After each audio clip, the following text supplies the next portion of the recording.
Seseorang yang bijak pernah ditanya, apakah yang paling membuatmu bingung di dalam kehidupan ini? Dan ia pun menjawab, jawabannya adalah manusia.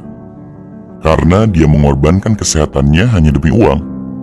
Lalu dia mengorbankan uangnya demi kesehatannya. Lalu dia sangat khawatir dengan masa depannya sampai dia tidak sempat menikmati masa kini.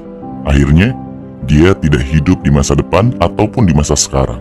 Dia hidup seakan-akan tidak akan pernah mati. Lalu dia mati tanpa benar-benar menikmati apa itu hidup sesungguhnya. Bersyukurlah apa yang selama ini kita dapati dan kita nikmati, karena kita tidak akan tahu apa yang terjadi di hari esok.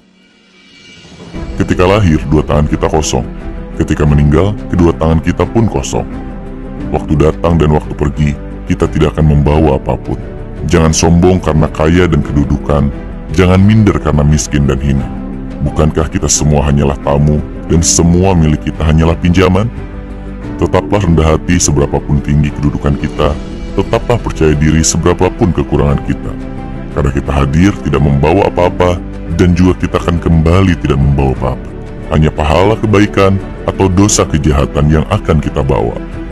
Datang ditemani oleh tangis, pergi pun ditemani oleh tangis. Maka dari itu, tetaplah bersyukur. Dalam segala keadaan apapun, hiduplah di saat yang benar-benar ada dan nyata untuk kita, yaitu saat ini, saat sekarang, bukan dari bayang-bayang masa lalu, maupun mencemaskan masa mendatang yang juga belum tiba. Pemenang kehidupan adalah mereka yang tetap sejuk di tempat yang panas, tetap manis di tempat yang pahit, tetap merasa kecil walaupun telah menjadi besar, serta tetap tenang di tengah badai yang paling hebat sekalipun. Semoga kita semua menjadi pemenang kehidupan yang sesungguhnya.